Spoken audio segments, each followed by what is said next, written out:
everybody? Welcome back to the channel.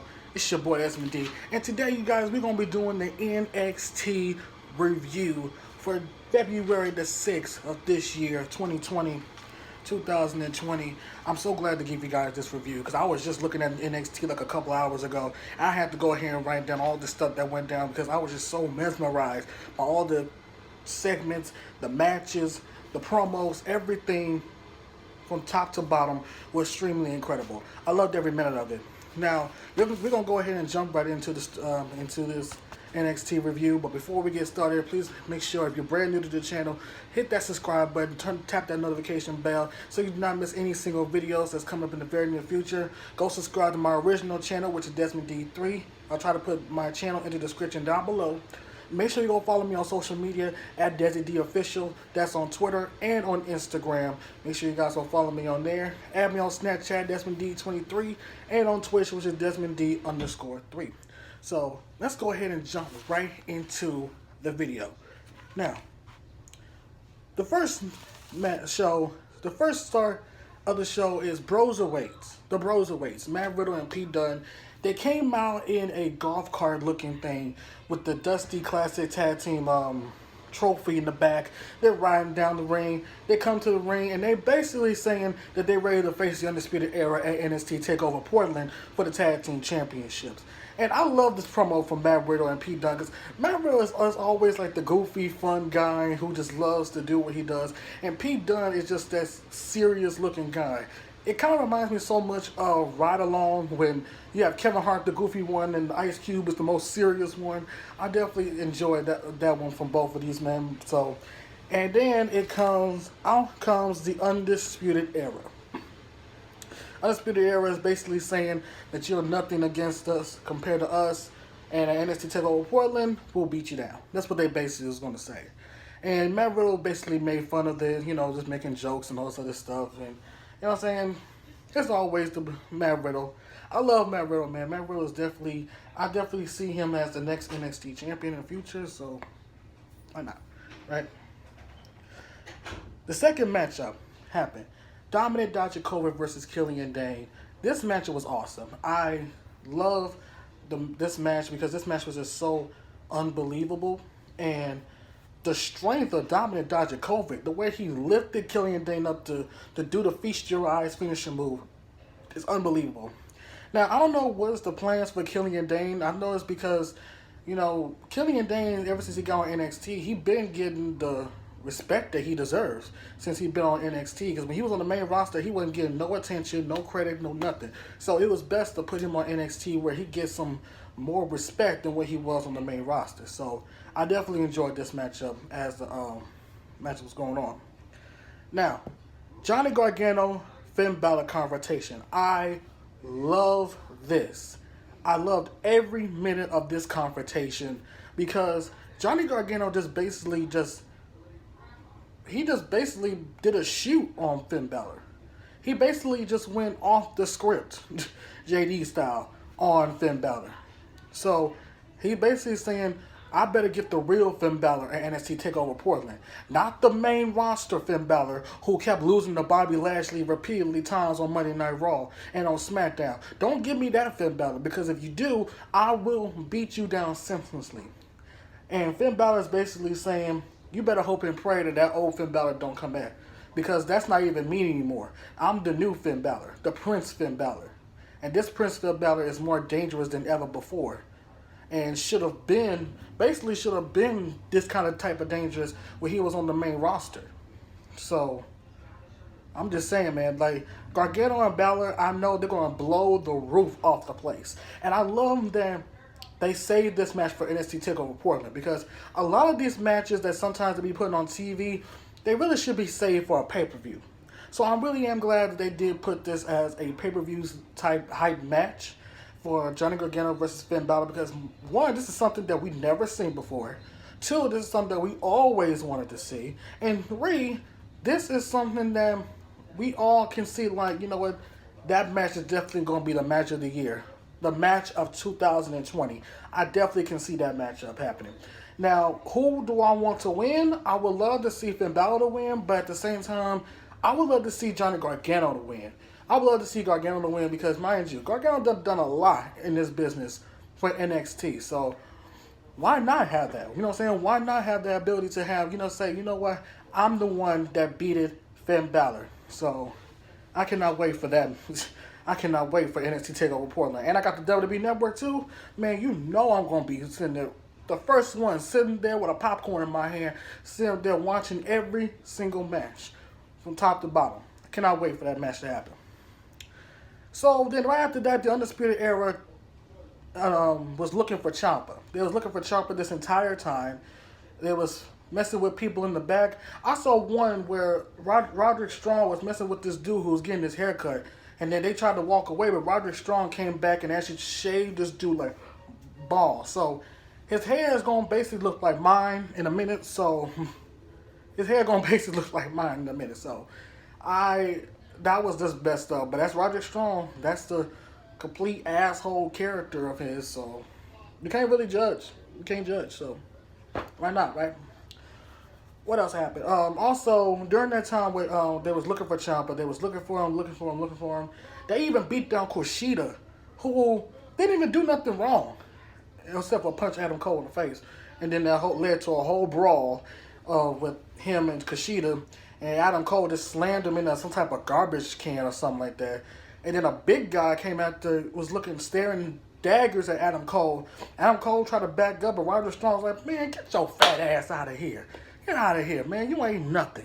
You know what I'm saying? He just need him dead in the face. And now he's down the floor. So they are going and looking around. And then they finally catch up to Tommaso Ciampa. And then Ciampa, he beat down Roderick Strong.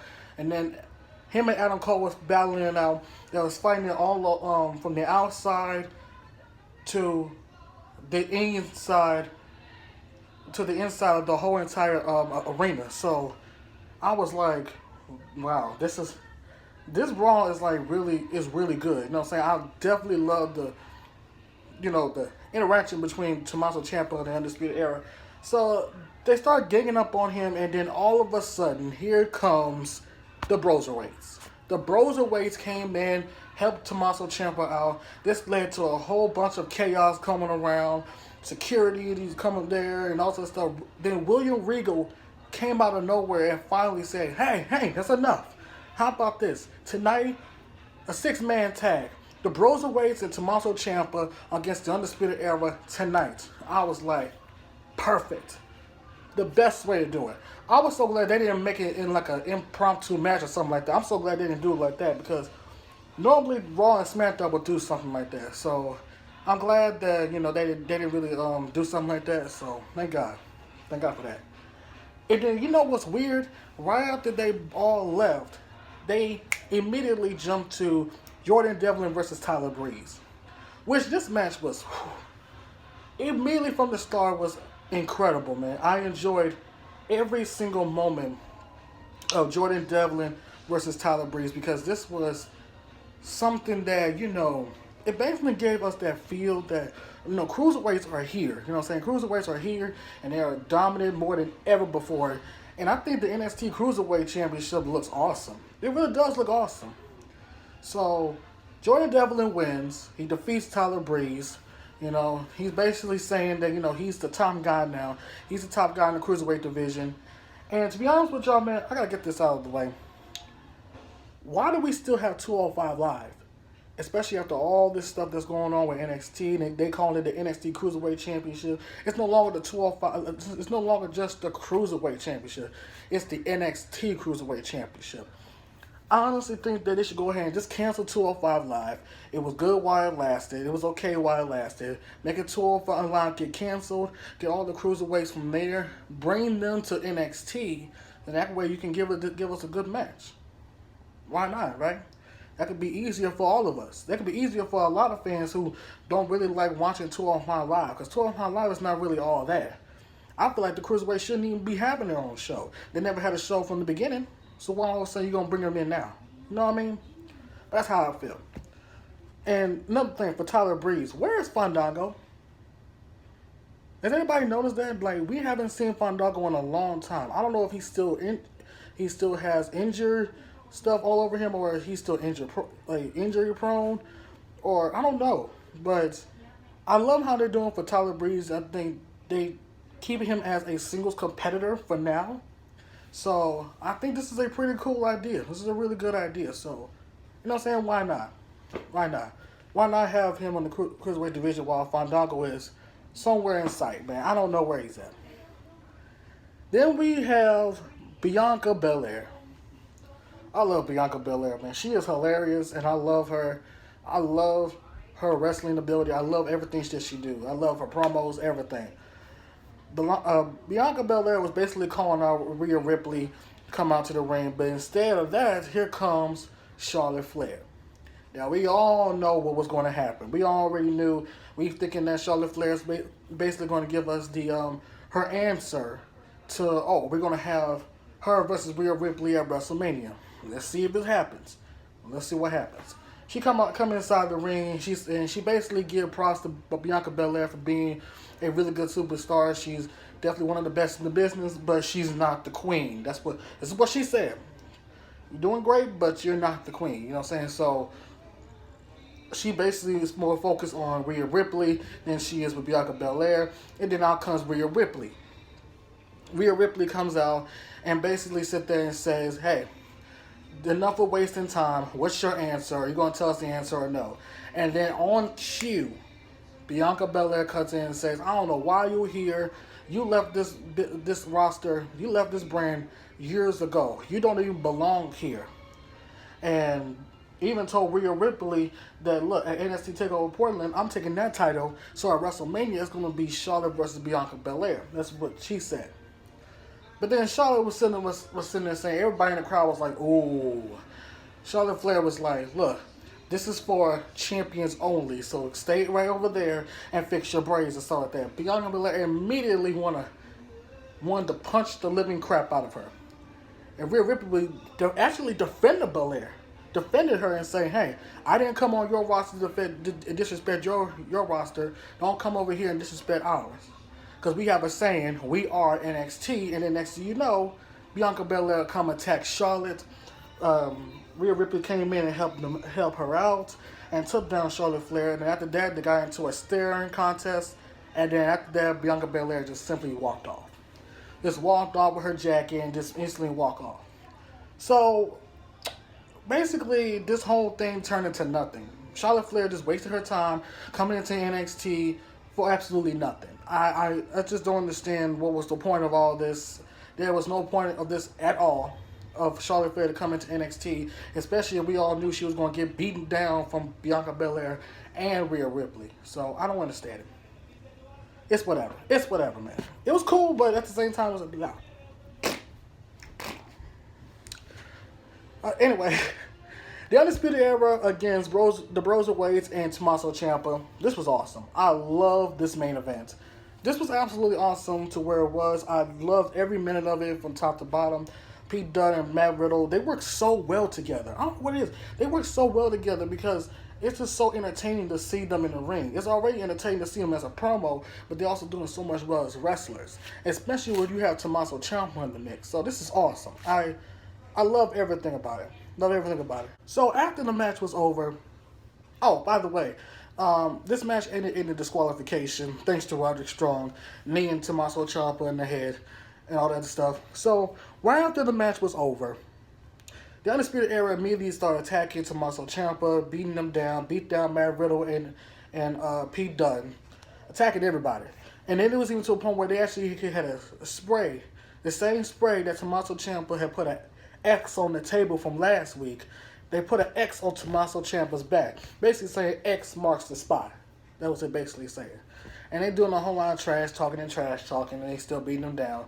And then all of a sudden, the lights go out. Lights go out. And all you see was this big old video thing that we saw from last week. And it says 2-5-20. And all that number disappeared, and then it went from a triangle-like circle. And it was the Velveteen Dream coming back. The Velveteen Dream returns, y'all. He showed up on the turnbuckle, attacked Adam Cole and Roderick Strong. And let me tell you this. When Velveteen Dream was fighting all these Undisputed Era guys, he was fighting like he was about to get jumped. Like he was in the streets type fights. You know what I'm saying? I'm from Detroit. I've seen fights. But this dude was actually fighting for real. He actually was throwing punches after punches, hitting him in the back, hitting him in the face, attacking him, and all this other stuff. And then finally, he threw all the other three guys. He threw Fish, O'Reilly, and Cole out of the ring. Strong was the only one in the middle of the ring. And then he ripped off his tights. See, he had two tights. I forgot what color was the tights, but he ripped off that tights. And then he showed a white and purple tights. And it has the Dream, it has some woman on there and a baby. I'm thinking the woman on there was his wife, and that could be their child. So he ripped it off, put it down. No bullshit, y'all. He started doing the Rick Rude thing. I'm not going to do it. But he started doing, like, basically like the Rick Rude thing. And he immediately started jumping Roderick Strong. And Roderick Strong, he immediately ran away. Undisputed Era basically ran away. Then Velveteen Dream, he did his finish. He did his taunt thing. I can't really do it. But he's back, y'all. He is back. And I cannot wait for what they're going to do for Velveteen Dream. I'm already thinking just by the looks of it, I'm already thinking that this could be a Roderick Strong versus Velveteen Dream match at NXT TakeOver Portland. They may announce it next week, or they might just have it like during the show, during the pay-per-view show. I don't know. But I do hope that we do get a Velveteen Dream versus Roderick Strong match, because this match is definitely going to be awesome. It's going to blow the roof off the place. It's definitely going to be something that the Velveteen Dream is basically going to be like, he's going to whoop somebody's ass. It's basically going to be like that. He's basically going to whoop Roderick Strong's ass in the ring, and I cannot wait for that to happen. But yeah, man, that's going to be the end of this review, man. Hope you guys enjoyed this show. If you did, give this video a big fat thumbs up, and turn on the notification bell so you not miss a single video. Subscribe to the channel first, then turn the notification bell so you not miss a single video. Follow me on social media at DesiDOfficial on Instagram and Twitter. We are to like 2,000 2,000 followers on Twitter. We're getting close to 3,000. We're getting close to there. So thank you guys so much for all the support. I will be here. I will be back here for some more Mortal Kombat. My Mortal Kombat gameplay will be uploaded very soon. I'm almost done editing it. And let me know in the comments below you want me to do NXT TakeOver, NXT UK review as well, or you want me to do AEW Dynamite review. Let me know. Let me know in the comments below. What you think? But yeah, guys, thank you guys so much for watching. This is your boy SMD saying peace.